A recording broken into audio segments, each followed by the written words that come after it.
It so happens that my family has never been in leadership. In the pre-colonial times, my family was not involved in leadership.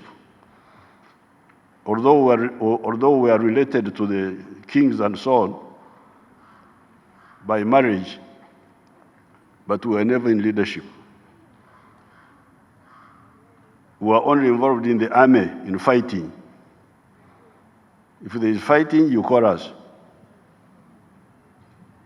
But otherwise, I'm a cattle keeper. My family was independent, depending on our cows, and working with our neighbors who were involved in crops.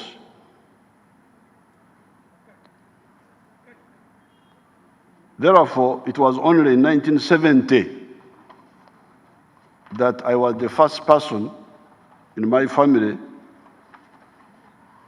to be in government, 1970, when I was appointed as an assistant secretary in the civil service. The first one. We had never had a Muluka chief, we never had a Gombora chief. For us, cattle people. So but we had also refused to join the new religion. The first person to join the new religion in my family was Amos Kaguta in 1947, when he took us to be baptized for the first. Even me, I was already born, I was almost 3.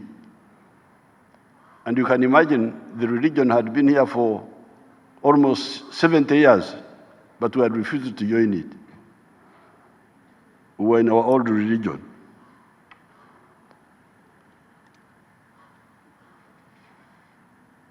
So therefore, my family is based on independence by production, through cattle keeping and crops. But at some stage, fortunately, Mr. Kaguta realizes that if we do not get modern education, we may be left behind. So that's how he sent me to school.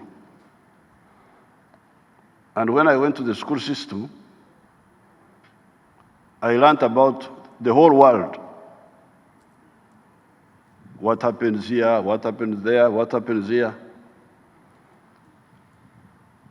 And that's how I was able to formulate my career ideas about our own people. Starting with Ntungamo, where I was born, and then later on the bigger Ankole area.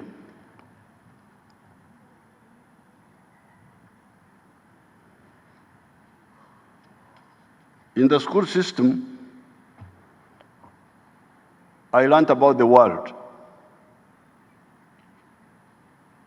the Egyptian civilization, the Mesopotamian civilization, the Greeks, the Roman Empire, and how it collapsed in 450 AD, the Dark Ages in Europe, the Renaissance, the Enlightenment in Europe, the Industrial Revolution, colonialism, imperialism, and so on, and where we were at that time in the 1960s. So then I was able to say, oh, if this is what's happening in the world, how about my people here in Ntungamo and in the greater Ankole? I have had time to capture all this in writing. And today, I will ask the staff to give you at least 3 of the booklets,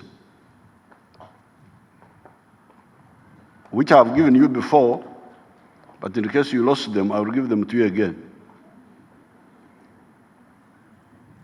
The first booklet is entitled From Obwiriza to Amatafari.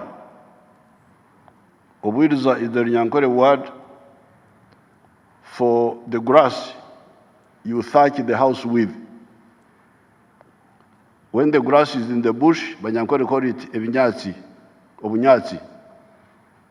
When you use it to thatch a house, the name changes, it becomes Obwiriza. So in that booklet, I give you what we, as a young student movement in the 1960s, did to get Banyankore out of the grass-thatched houses. It's a story, it's not something fictional, it is on the ground. You can go and visit all the homes in many parts of Ankole and you will not find a grass-thatched house. You will not find one, except if they keep it just for customary, as a memorial. So that booklet is there. I have given it to you before, please. I will give you another copy. But you can give the copies afterwards, not now, so that the honorable members listen to what I'm saying. The second booklet is what I gave out when I toured the country 3 years ago in the zonal meetings. It is entitled The 4 Sectors and the 7 Areas. I gave it to all the NRM leaders in the zones, the 18 zones which I addressed. And the third one, there are many other booklets, but I want to concentrate on this. The third one is the address I gave to the NRM convention last year in January in Nambole.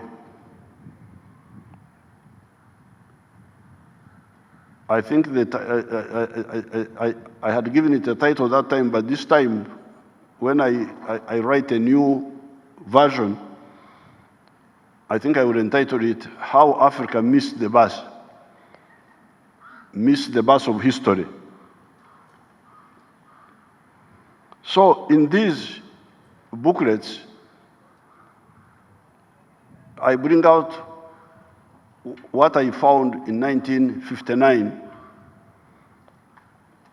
when I left Ntungamo to go abroad to Mbarara.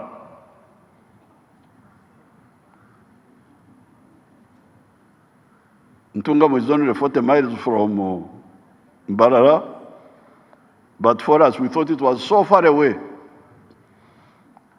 The Banyankore would say, Mbarara. By the time you come back, it will take you as long as you go to Mbarara and come back, because they were walking on foot. So when I went to Mbarara, and the 8 years I was in Mbarara, 2 years in Mbarara High School, 6 years at Ntare, apart from what I was reading